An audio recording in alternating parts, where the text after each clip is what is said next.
This meeting is being recorded. All right. Hello, everyone. I'm Eric Bevino, host of the Mobius Connect podcast, focused on connecting military veterans to the maintenance and reliability community. Our aim here is to bridge the understanding gap between the military and civilian worlds, thereby improving the veteran transition journey and ultimately providing hope and a helping hand to any of our brothers and sisters out there struggling to find their way. We'll do this by interviewing veterans who have successfully made it through. For this session, we've chosen to interview one such Navy veteran, Hugh Donnell, whose fascinating and patriotic story is a must listen for anyone interested in joining us on this mission. Welcome, Hugh. Thanks for joining us. Thank you, Eric. I'm pleased to be here today. Awesome. How are things in your world? You in Indiana today? I'm in central Indiana, actually southern Indiana, or in Columbus, Indiana, which is about 45 minutes south of Indianapolis. Bright sunny day, 80 degrees, and summer is here. Summer's here. Happy Friday to you and everybody listening today. So why don't we get right into it? If you don't mind, we'll start with, who you are, what you do today, and then we'll dial back to the early years. Who is Hugh Donnell? Hey, thanks, Eric. Yeah, so my position today is Senior Vice President, Business Development and Corporate Sustainability for a company called Opal Fuels, who is a renewable natural gas and hydrogen fuel provider that is positioned to developing a infrastructure for the use of this fuel in transportation industry in North America. So we know that diesel engines are going to not likely meet emissions by 2027. And so there's a big scramble going on right now in North America to figure out which fuels will replace that to get to a cleaner footprint. So my role with Opal Fuels is to work with the large fleets, the largest fleets in the country, to help them transition through this process as a navigator, if you will. And again, I'm somewhat of a subject matter expert in this space, and for my 28 years with Cummins Engine Company. So I just left Cummins about 2 or 3 months ago and made this transition over here. I was with Cummins for over 28 years, specifically working in this space. And upon my retirement, I moved over to Opal. So anyways, the upshot of it is there's a big scramble going on in North America right now in goods movement and technologies, and renewable natural gas is the favored moving forward. I know there's a lot of discussion around EV and hydrogen and fuel cells, some of those sort of things. But for the near term, the renewable natural gas is the fuel of choice. It's plentiful, it is affordable, and it's available today. And running with Cummins renewable natural gas engines, we certify, frankly, at a net sub-zero emission. So all of the good things that we have been working on for several years is coming together.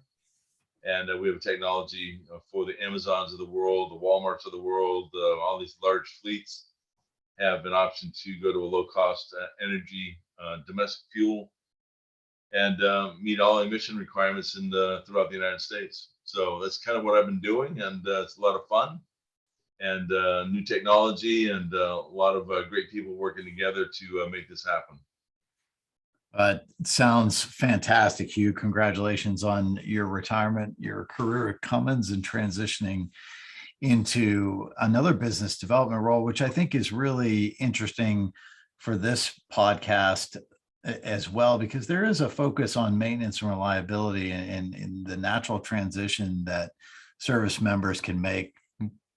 Probably, or I guess probably the notion here is that there's a specific system within the Navy or the Army, the Marines, the Air Force in learning maintenance, learning about machinery if you're thus inclined, and then segueing that into a civilian career, which we'll go to next, and like how you started and how you got interested in the Navy and what did you do in the Navy and how that sort of manifested maybe I don't know this part of your journey, but maybe you started in some sort of maintenance or reliability or even an operations field. Maybe not, or maybe you started in pure business development. But I think hearing you say things like I help navigate and these are fleets, they're all sort of Navy terms wrapped in to what's going on in your current job. But yeah, so where did it all start for you, Hugh?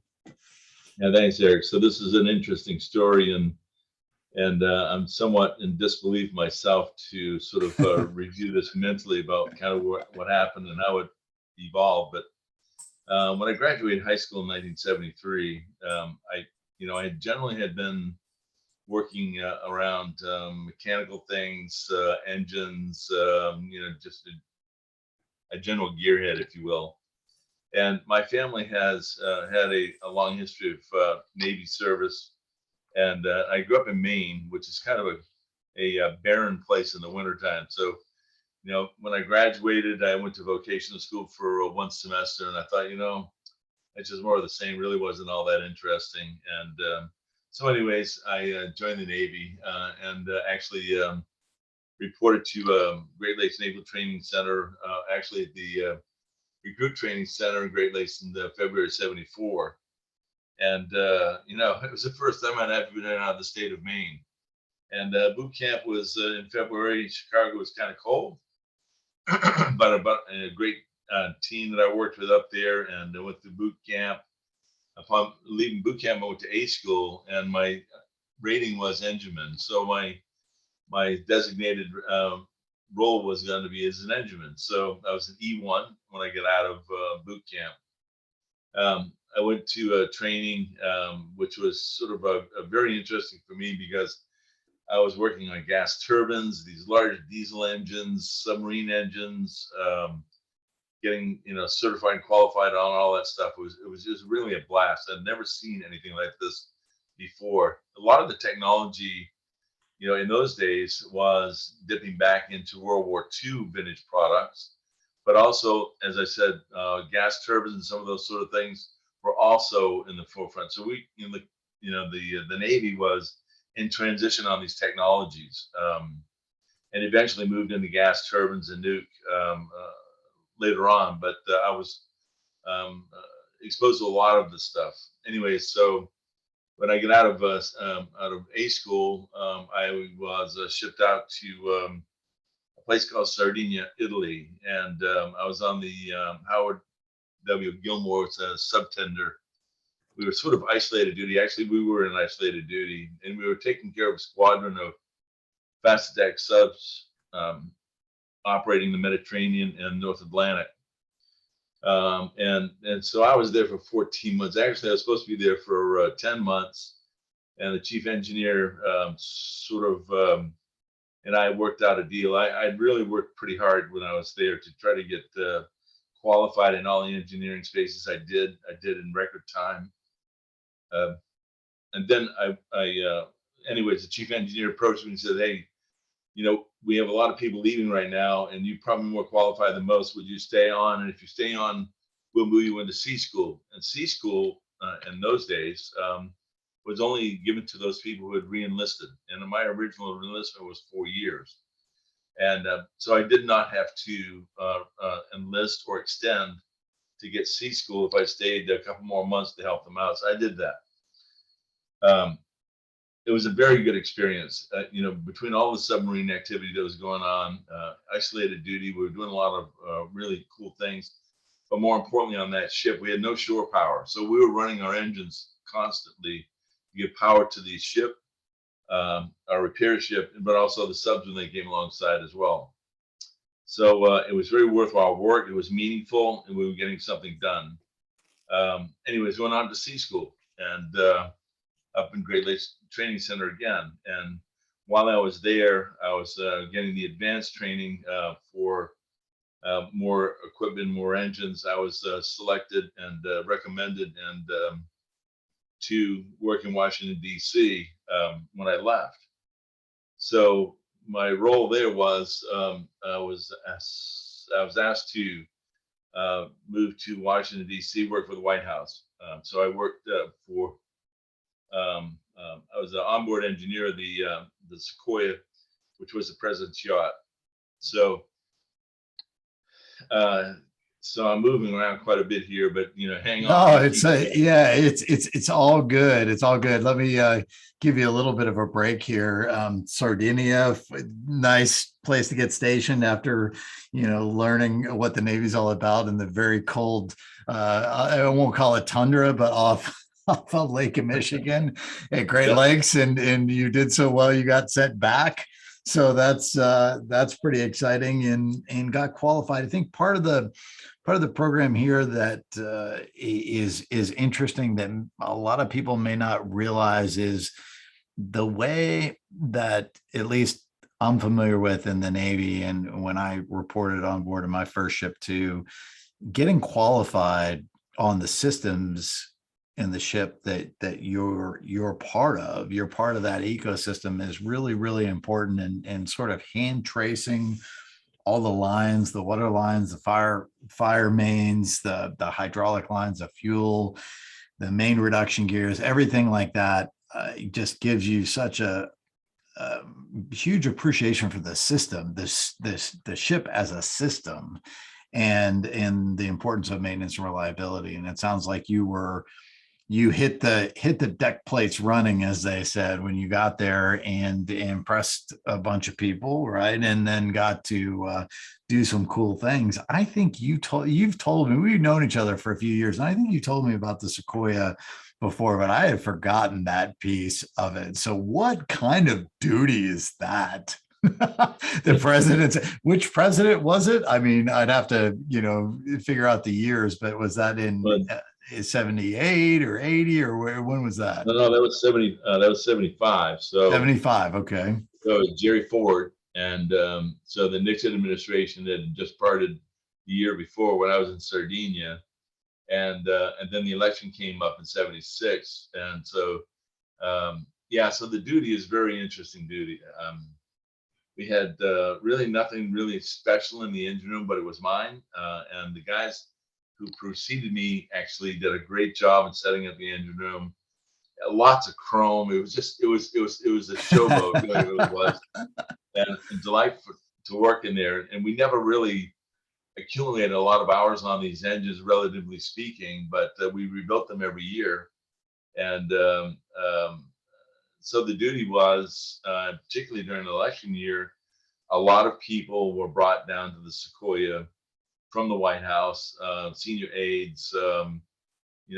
Nelson Rockefeller was the vice president at the time. He was bringing a lot of people down. We go down the cruise down the Potomac, and you get down to Mount Vernon, Washington's a farm down there, and then we do a 21 gun salute down there, and it wasn't really a guns because we didn't have guns on board, but it was a lot of very formal military ceremony that is observed when you do that, when you go by Washington's estate down there, or the burial area. So it's all part of the thing. You get chefs that come in from the White House that bring in food. I mean, the dining was fabulous. And of course, the crew, I'm down in the engine room most of the time, but right off the engine room was the kitchen. And so I would hang out in the kitchen and I get great food. I mean, it was awesome. But we would put in our full day's work, and then cruise the evening till about 9 and 10 o'clock at night. And during that summer, we would do a lot of back-to-back trips day after day. And so it's cleaning everything up when you get back, get everything prepped for the next day, make sure everything was 4.0, everything was just, neat as a pin, and expecting guests coming in again the late afternoon the next day, and again, hosted by a senior aide. In fact, in those days, Jerry Ford's kids used to use the boat as well, and they would take their friends on cruises down there. So we moved into 1976, which is the centennial year. And so there was an enormous amount of fireworks going on and all kinds of celebrations going on in DC. And the Sequoia was right in the middle of all of that. So it was really very cool. And again, for a young man, I was only in my second year, 2.5 years in my tour in the Navy, and I've bounced around all these great places. And, I really found that I applied myself and I worked really hard. And the result of that was greater opportunities every time. And for that reason, I thought, boy, this is just a really cool place to work. It really wasn't work to me. I just consumed all of it. I just really enjoyed it, and I was rewarded for it. Um, so at the end of the election, Jerry Ford did not get reelected, and Jimmy Carter did, a former Navy man himself, and he had actually worked for Admiral Rickover in the nuclear programs, and so everybody kind of thought and assumed that this would be, a good favor for the yacht, and we'd get a lot more use and so on and so forth. Within 30 days or 45 days of Carter taking over, he wanted to get rid of the Sequoia. He thought it wasn't worth it. It was a total waste. So, This is probably a very obscure, unknown story that may not be yeah, published anywhere, to be quite it may honest, not be. except for right here. It may not be.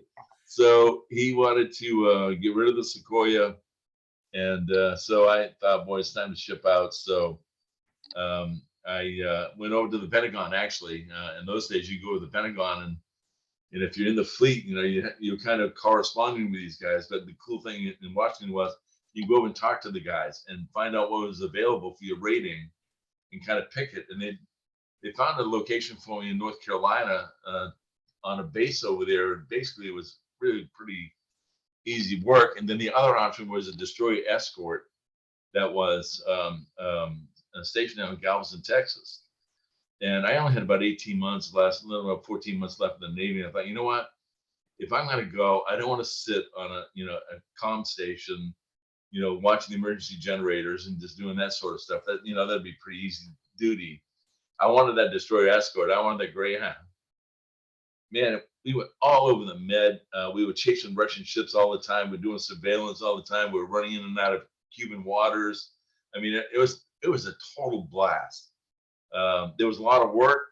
In those days on that ship, it was boilers. So I was down in the engine room, down on main control down there when we were at sea.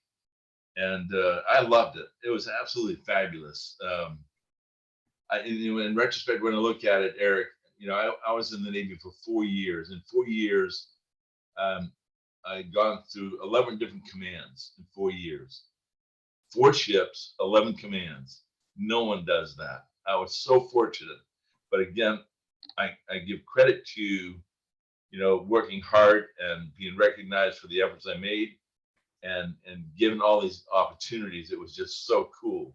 So yeah, Oh, I really, yeah. And hey, let's face it. I mean, between the ages of 18 and 22 or thereabouts, you've gotten to meet presidents, diplomats. You've been assigned to, some very high profile activity, a lot of international activity too at the same time, which, I mean, this is another thing about the service, particularly the Navy, but the way the service is today, you could be in any branch in any part of the world any day, right? And so understanding the nuances of presenting. Sorry, I've got my dog here scratching the itch and making a bunch of noise. Frisco, come here. That's the wonder of digital recording. Kim can get rid of all that stuff, but yeah. So in an early phase of your life, you've been exposed to all this cool stuff, and just this is not something that somebody's kicking around their hometown, hanging out, no. Doing odd jobs is going to be exposed to. So yeah. Well, when I was in Sardinia, because it was isolated duty, married guys could go over there and take their families. They had to obligate for a 2-year gig, and the single guys had 1-year gig. But in that 1 year, we also had military MAC flights out of Sardinia going all over the place. So went to Oktoberfest in Munich, Germany, and the ship every quarter or so, and sometimes more often, we would go to a different port. I was in North Africa, I was in Morocco, I was in Villefranche-sur-Mer, Monaco. I mean, I went all over the Mediterranean, either on the ship or on MAC flights for the Oktoberfest in Munich. I mean, all those things were available to us, and I presume that they still are today, for those who have a little bit of sense of adventure. Well, this is going to become a Navy recruiting podcast. Even though the Navy's probably changed a little bit, and Top Gun Maverick came out last weekend, which I highly recommend if you haven't seen it. So there's a lot of Navy recruiting going on this couple of weeks in You bet. 2022. But Hugh, you mentioned earlier that you have some relatives or some family members who were in the Navy earlier, or but who preceded you, and what sort of impact that was on you joining the Navy. Was that your father, your mother, grandfather, No, no. Yeah, uncles? my grandfather was on a minesweeper in World War One, and then my two uncles had gone to Merchant Marine Academy, and then went in the Navy after that, and gave a tour in the Navy after that. So the um, seeing people and naval officers in my family was common, and I admired what those guys had done, including my grandfather. They all spoke fondly of their time in the Navy. So I never heard any of the complaining or about duty or working hard. They enjoyed it, and from those folks, my father was in the Marines, and but but still relatively, he was in the South Pacific during World War II. But the Navy always seemed to me to be a great way to quench my thirst for adventure, and that really was what it comes down to. I worked hard, but man, I got all the opportunities to see these different things literally all over the world, and it was just really cool, including working in the White House. Who does that? I mean, as well as sort of Right. anything's possible. Yeah. And I was an E5 within 2 years. It was like, and I remember the executive officer on my last ship on the Robert A. Owens. We have this recruitment conversation, and he says, you've done all these things. It's really cool for you, and we can offer you a bonus if you would stay. We would like you to stay, and we'd like you to consider going to the warrant officer program and do all these other things. And it just really, to me, I was torn a little bit about it, but I wanted to go to university. I wanted to get a degree. I wanted to get to leverage the opportunity around the GI Bill, Yep. which I did. And so it was I had not only a great time in the 4 years I was there, but the GI Bill helped me through college for the next 4 years. So there were remnants of that first 4 years of investments coming back to me as well. So my only regret was, to be honest with you, was that I hadn't opted for the reserve program. I Mm. really should have done that. I really enjoyed the Navy a great deal, but college was college, and I probably should have done the reserve option there as well, but I didn't. But I had one heck of a good time, and I learned a lot. But I learned that if you really apply yourself, you in the military, um, you can go places. You really can, and it's very rewarding. So yeah, I had a really good time. Oh, that's a great story, Hugh. Thanks for sharing with us here. I didn't know all that, and I think it's pretty cool that your grandfather was on a minesweeper in World War One. I might have served on the same minesweeper in Very, very well. 1990.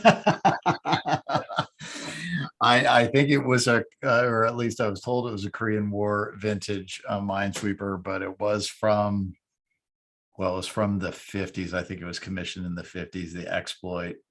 But in any case, that's really, really cool. And I can see how you would be a candidate for the warrant officer program, or even OCS, or anything like that. So you transitioned out from Texas then, I guess, from the destroyer escort, and then came back to Yeah. Indiana, or well, I don't Yeah. know, back to Indiana. Did you have relatives that brought you there? Actually, I grew up in Maine, All right. so I'm not Yep. originally from Indiana.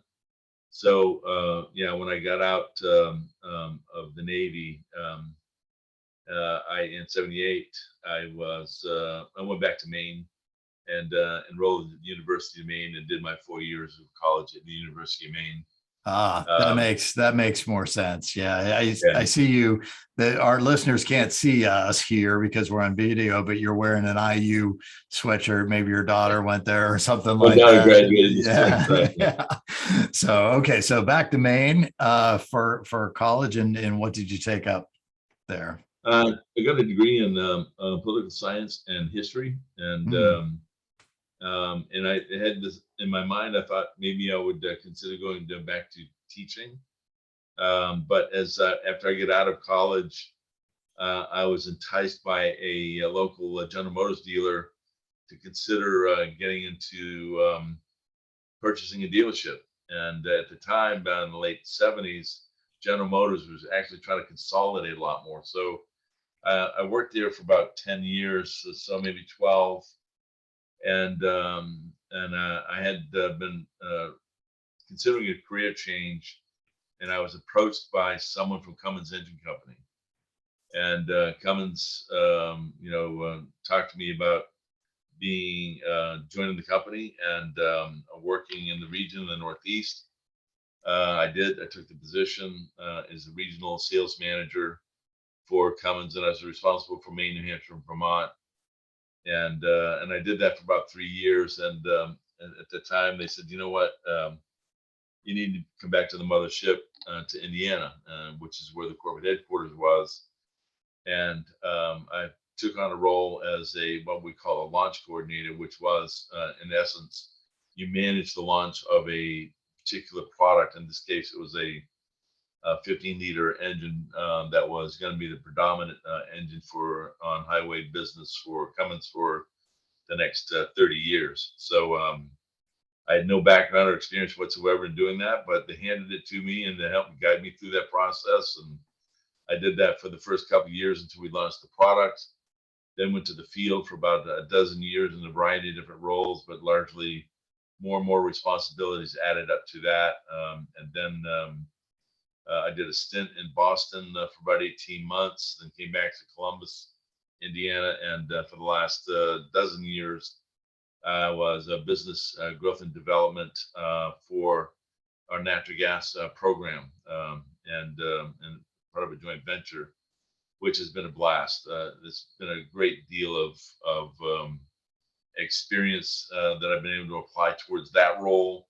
The preceding 10 years to that role, actually, I was in national accounts. So I took care of accounts like Walmart, JB Hunt, and some of the larger fleets in the country were my responsibilities to manage with our team.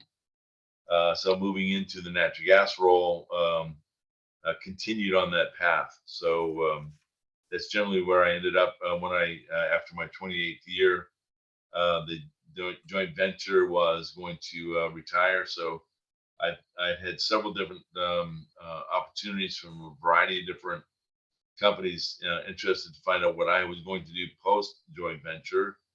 And Opal approached me with a good offer and a good opportunity to continue what I've been doing, frankly, my entire life, which is working in the transportation industry, engine business, maintenance, equipment, specing, support, troubleshooting, all of those sort of things that get a little bit easier, believe it or not. Over years, you acquire a lot more knowledge, and it becomes more and more interesting. And I wake up in the morning today, just as I did have for the last 35 years, very interested to find out what's going to happen, what we need to do today to get the job done, take care of our customers, make sure that the equipment is operating properly, and delivering the goods that everybody seeks, either through a grocery store or UPS or FedEx. So it's all being part of that chain, if you will. So, what would you attribute that pattern or that habit, Hugh? I mean, were you born into the family that ingrained those sorts of habits of always learning or understanding, or did your experience in the military help cement or create those habits? Like, here's what's on the schedule, the plan of the day. How are we going to get from point A to point B and C and D and all that? What would you attribute? Because clearly you're a lifelong learner, and you've always impressed me in your ability to retain information about a variety of things. It makes sense that you were in poli sci, but did the time in the Navy sort of encourage or inspire you to grow and accumulate, or was that something that you from your family that you I, learned? a good question. I think I would have to give a little bit of credit both sides of that one, Eric. But Yep. what I think happened in the Navy was as you're growing up and you're a student, and I could have been a better student than I was, it was difficult for me to connect all the commitments you have to do school work. And frankly, I wasn't seeing the big opportunity after getting out of high school. And so connectivity is kind of important. And if you're going to make investments in your time and effort, you got to have sort of, you got to have visibility of what is possible. When I got in the Navy, though, it was very clear to me, the more I committed to this, the more I was getting out of it. There was a direct correlation from the sacrifices I made, spending, countless hours taking extra watches for colleagues and friends. I was learning, and as I learned more, I got more responsibilities, and I was rewarded for learning more as I went along. So I think that I generally had a disconnect, I think, in my youth until I graduated, but the Navy just reinforced to me, the benefits of getting return on your investments. The more you invest, the more you get a return on that, and it was always positive feedback. So for me, it was probably the beginning of a life of and career that allowed me to commit more and more of my time to acquire more and more knowledge. And as each step went through, I got more responsibilities and more benefits associated with that. So I think the Navy really probably was the point where it really sort of ingrained in me a work ethic that that recognized that the more I worked, the harder I worked, the more I would get from it and be rewarded for it as well. One of the most pure forms of meritocracy that still exists today, at least at the certainly from the E1 to probably the E6 or E7 levels, and maybe the O1 to the O5 levels. I hit a little bit of the glass ceiling trying to get to O6 because of perhaps some missteps along the way, but we won't talk too much about that. But certainly a lot of meritocracy, and really a great example of adult learning and connecting those dots for people. I mean, you think about the amount of time and effort that had to go into creating a system for any type of person from anywhere in the country, no matter your race, creed, color, religion, any of that, and saying, if I do A, I get B, or I can get B, and really ingraining those habits. And I think when folks perhaps come out and transition after 4 years, sounds like you converted that energy into college, right? The next thing, which was more challenge, more learning, and more relatively quick feedback at the end of every semester. But if people miss that or fall into the gap between the transition between active duty and the civilian world, or they go into a place that doesn't reward that type of learning, it can feel like a miss, and can, we can get frustrated by it. People can get frustrated by that and then end up choosing a different path that's not as productive. So very, very interesting stuff. And I do want to highlight what you mentioned on the reserves too, since I did transition in the reserves. You say that was one of your regrets. I mean, maybe it would have been more fun, maybe not. I mean, everybody has their opinion of the reserves.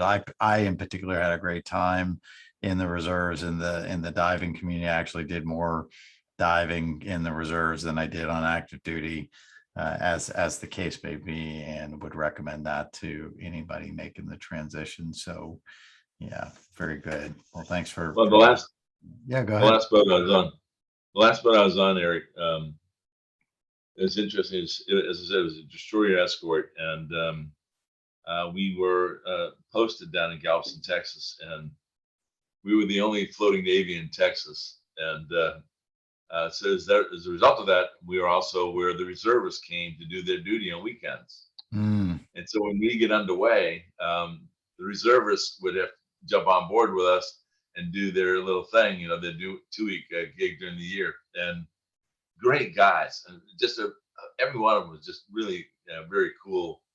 And the stuff that we were doing in there is on patrol, and then chasing the Russians all over the Gulf of Mexico and all the way down to the Caribbean. I mean, that was our job, to follow them and watch what was going on. You felt like I was really doing something meaningful, and you had a sense of purpose for doing that. But also the reserve guys were very cool.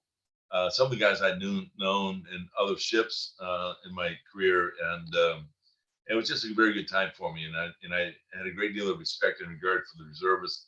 And as I said, if anything, I maybe made the misstep and didn't do that. But oh well. Well, and that's thank you for relating that and being vulnerable here too, because I mean that's what this is all about. This whole podcast Yeah. is like anybody who picks up and listens to the podcast is transitioning out and is trying to make that decision of whether or not to go into the reserves. Maybe they'll check the box of, hey, well, I listened to Hugh and Eric, and I'm going to try this out for a couple of years and see what it looks like. So Absolutely. yeah, thank you for that. And so why don't we segue into any advice that you would give any service member planning to transition to the civilian world that maybe you wish you had when you made that move? Sounds like your transition was pretty smooth, relatively. Maybe we haven't talked well, you did talk about getting the job at the Chevrolet dealer. They sort of came to you or you found them somehow. But Well, what did family members. Yeah. Okay. So Well, the question was, what was I going to do after I got out of college? yeah. And so when I sort of rotated out of the Navy, it was the spring, and I registered to go to school at the university. And then after my 4 years at school, we had a family acquaintance who owned a dealership and said, you ought to consider doing something like this with your degree, and you're active and you're got a lot of energy around stuff like this. So, but again, it didn't take too long to figure out that General Motors was trying to downsize the number of dealers that they had in the system. Mm. They wanted to consolidate a lot of these dealers and make them more solvent, frankly. And so, I lived on the coast of Maine, and there's not an awful lot of big dealers, mega dealers, and those sort of things. So the opportunities really didn't strike me as being that favorable. And frankly, after spending some time in warm weather, whether it's down south in Texas or whether it's in the Carolinas or Sardinia, going to winters in Maine really wasn't that popular with me. It became very apparent to me that there is warmer places to be in the wintertime. And although I love snow skiing and ice fishing and all that other stuff, cold is cold. And the Navy showed to me how different people live around the world, and different climates may suit you better than others. And the warmer climates really kind of suited me better. So that was, one of the benefits I got out of being in the Navy. As I mentioned earlier, traveling gave me a better view of what other opportunities were around the world. And I will be forever grateful to the Navy for that. It was, it's still fun. I just took my wife and daughter to Sardinia, where I was stationed, and we were there for 2 weeks. And the base has been abandoned by now, and they're no longer there. But the villages on the coast here, where I used to spend time, they haven't changed that much at all. But it's fabulous fabulous weather. I was And wondering why you picked Sardinia. I didn't ask you when you told me the other day that you just come back from being there for a couple weeks, and I was fortunate enough to go to Sicily for 3 weeks with the Navy Reserve, so I know how nice it is. But I was just like, how did he pick Sardinia? So now I know. Now it's the loop has been closed. yeah, it was a place that I really wanted to go back and visit and share that with my family. And I'm sure other people do that as well. But to me, it was a very important part in my life. And the weather is always fabulous this time of year. And the water is just absolutely beautiful. I mean, I'm not a diver, but that water you had me swimming in it all the time. It was absolutely clear water, beautiful. Fantastic. And the food wasn't that half bad there either, I'm Oh sure. God, food was awesome. It was everything that I remembered. It was great. Fantastic. So what advice would you give Hugh, anybody coming out of the service today? You've worked for a couple companies. You've been a hiring manager. I'm sure you've seen resumes and stuff like that. What are your thoughts, or what would you say to somebody coming out of the Navy that was like a version of your younger self in 2022? My advice would be is find something that is going to challenge you. I think everybody needs to be challenged, and if it gets mundane, and then I don't think you grow anymore. I think the important piece is to find the path of interest, but also look for those things that will challenge you every day to be better at what you do, to deliver a better quality of work for your employer every day.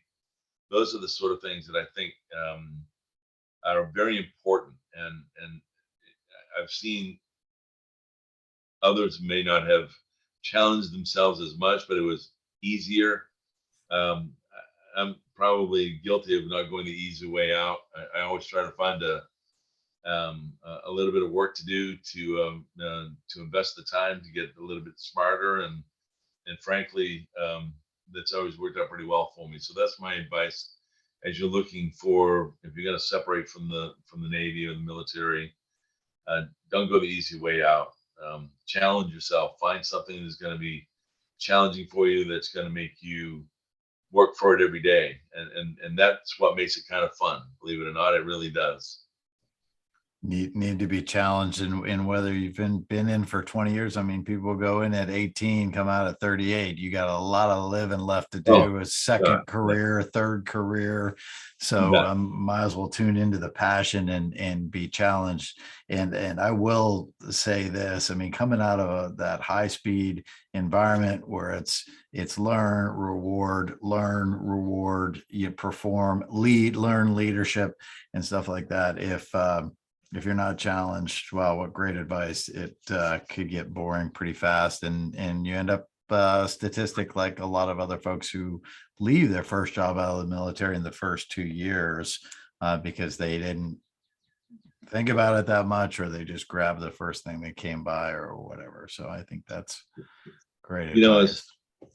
I'm not going to name the name, but I've been working with a company here for probably the last 30 days, and they are a company who is heavily invested in the development of hydrogen, and hydrogen is going to be a fuel of the future. Virtually everybody in this company, it's still a small company. They are getting very well funded by some other companies now that want to partner with them. Every one of those individuals are former military people. Oh, They have, wow. yeah, they're Supreme the Corps. They are squared away. Unbelievable people to work with. Very smart, intelligent, and I have no doubt in my mind these guys are going to be successful. But the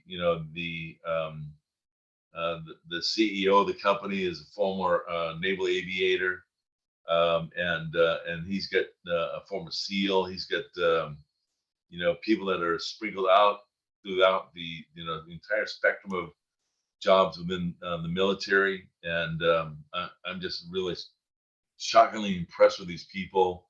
They just landed a $30 million partnership with the company. I mean, just that's what it means. And so, if you're looking for someone to invest in you, prove to those people that you're worthy of being invested in. And that's what these people did. They got an understanding of what the technology is, what they need to do. They're trying to find partners to invest in them. And for my dollar, I would invest in those guys all day long. They are very squared away, and they have that military stream to core that just they're very honest and reliable and dependable people, and that's where you want to make those investments. And I think that's the piece when you get out of the military is then that's what employers are looking for. They're looking for someone that's squared away, and not lost and wandering. And I think that's really what the opportunity is for anybody in the military when they leave, whether it's after 20 years or 25 years or 4 years. You got to have some bearing and some moral fiber, and that's where you get it in the military. Sorry, that's just where it is. That's where I got it. Family's one part of it, but for sure. But when you join the military, you're not. In my case, I was by myself. I was somewhere else, and I couldn't rely upon other people to bail me out. It was me. I had to do that. And once you develop that skill and that confidence, it's easily recognizable by your management team or your superiors. No, that's a great story and analogy, and thanks for connecting the dots with the new age entrepreneurs out there in the clean energy space. I mean, it's valued, understanding the mission. You don't have to have it in the parlance of military terms that you're familiar with or acronyms, but just really understanding what it is that we need to do and how we need to get there. And I think the nuance, if you decide to go into business development or become an entrepreneur or even maintenance and maintenance management, is understanding who your audience is, understanding the political environment that you're in, the culture of the organization that you're joining. Cultural fit's important, and it sounds like the folks at the hydrogen company that you mentioned have a culture of performance and are taking what they perhaps learned in the military and transitioning that to the civilian world for good. So that's fantastic. So is there anything that you would like to share with corporate hiring managers about veterans?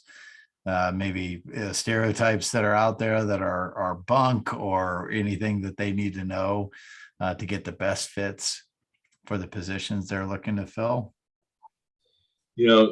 Corporate managers, I think, without any background in the military, I think don't have an appreciation for what former military people have to offer. It's a mystery to them. They don't understand the the drive, and they don't understand the willingness to put at risk a lot of things to do your job. They don't have an appreciation for it always. Some do, some don't, but I think for the most part, anybody that does not have that military experience is it doesn't make them a bad person. It just doesn't give them the level of appreciation or understanding that the sacrifices military people make along the way to do their job and to achieve their objectives. I consider that, as I said before, as being a very key fundamental attribute that the military has, military veterans have. And again, I think it may be underappreciated by the civilian space. It was a period of time, to be honest with you, Eric, that talking about being, your experience in the military was really not that popular. And that was back, when I was in during the 70s after the war. I mean, there was a whole period of time where, and you just didn't want to be talking about your experience in the military. And that was fine. You know what? Our culture, our country went through a terrible period of time there, but I was proud of my accomplishments, and I appreciated all of the goodwill I got out of it. But that's going to ebb and flow every once in a while, depending on what politicians do with the military. It's not what we did necessarily, but what politicians have done to put the military in situations where it's difficult. And it's difficult, and we get blamed for some stuff that really wasn't our fault. So that was a difficult time during the 70s. Yeah, So well said. Yeah, yeah. So I think if I could play some of that back to you, perhaps, or at least some of the conversation, and you can let me know if I've got it right. Anybody hiring or looking to hire veterans should be not afraid to give them more than what they think is capable by any sort of normal standard, because I think you're going to get somebody, if there are good veterans and bad veterans too. Most are good. Clearly the guys here are good. Right. But most veterans will take everything that you can give them, especially on a learning perspective, and will grow and will know how to follow as well as how to lead. So don't be afraid of them. We're just all regular people at the end of the day, and maybe we have a little bit more here and there to offer. So good. yeah, I think that's right. Fantastic. Well, Hugh, is there anything that we didn't cover today that you'd like to relate to listeners, either vets or those looking to connect with them? I if you're in the military today, if you're recently rotated out, if you are contemplating leaving, I think my personal view was some regret about the reserves, staying tethered a little bit versus not. I thought that was really sort of a life lesson for me. Not a great deal of remorse, but because I stayed busy. It was not as though I was wandering. I was busy doing what I was doing, so Yep. I didn't need to fill a hole there. But I think there's some real value in doing 20 years in the military. The active and the reserve piece is a combination there, sure. But feel confident that you have been, you have learned from very experienced people, and you have a skill set, you have an experience, you have a I don't know how to explain it. Maybe Eric, you have stature in a community of the people with whom you've shared this experience with. Military people recognize the moral standings we have, and the work that we have, and the work ethics, and all those sort of things. And I'm a better person for it, no question about it.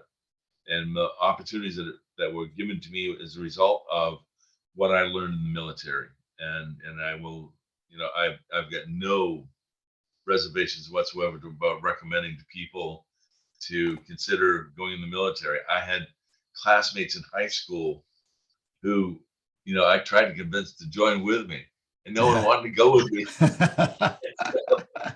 And years later, it was very clear that probably I made the right decision, and they told me so. At those high school reunions where you have some interesting conversations.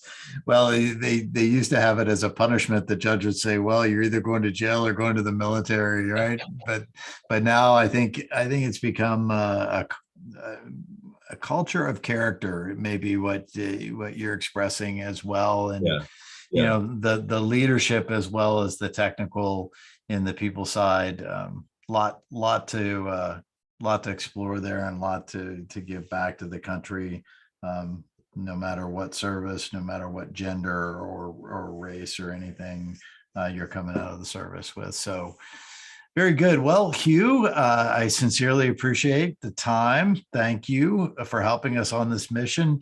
Are you out there on LinkedIn if people are want Yes, I am. to get a hold of you or ask for your advice on anything? Yeah, and thank you for asking, Eric. Yes, I am on LinkedIn. And thank you for the opportunity to frankly relive my military experience, because is sort of faded for me a little bit. But since we started talking about it, I started writing things down. I thought, oh, I forgot about this, and I forgot about that, and so I had this cheat sheet that I put together, which was going to be like 3 or 4 lines, which turned into a full page now. And it's like, of all of those sort of things that I, in retrospect, had forgotten or buried, and it's just, yeah, gave me a great deal of pride and energy about, and about doing what I did. And again, I was the benefactor here. I mean, I always told people I probably owe the Navy money for what they taught me. I should have been paying tuition for this. No, you have to do that for a university, but I had a good time. I had a good experience, and I was rewarded with great opportunities, and that was my experience. It may not be for everybody, but that was my experience, and for that, I am truly grateful for my country for allowing me to do that. No, very well said, Hugh. And it's immortalized on digital now. So if you ever want to go back and you need some of your notes, if you lose your notes, you can always come back and replay the podcast. But really, Awesome. really very interesting. I mean, thank you for taking the time to go through it and take those notes, because I mean, you are the second person on the podcast who are from Maine. So clearly Really? I like people from Maine, even though I'm from Pennsylvania. He was also in the Navy, but a very interesting story, and probably the only person I've ever talked to that has served on the presidential yacht There you committee go. or crew. Let's call it crew. Yep, absolutely. But this has been Absolutely. great. Thanks again, Hugh, and thanks to Mobius for providing this platform to help both transitioning vets as well as those looking to hire them in the field of maintenance and reliability, and in this case, business development, but all around machines and machinery. So thank you, Hugh. Have a great weekend, and certainly appreciate your patriotism and your service. We'll talk to you later. Thank you, Sandy. Eric. Thank you very much. All right.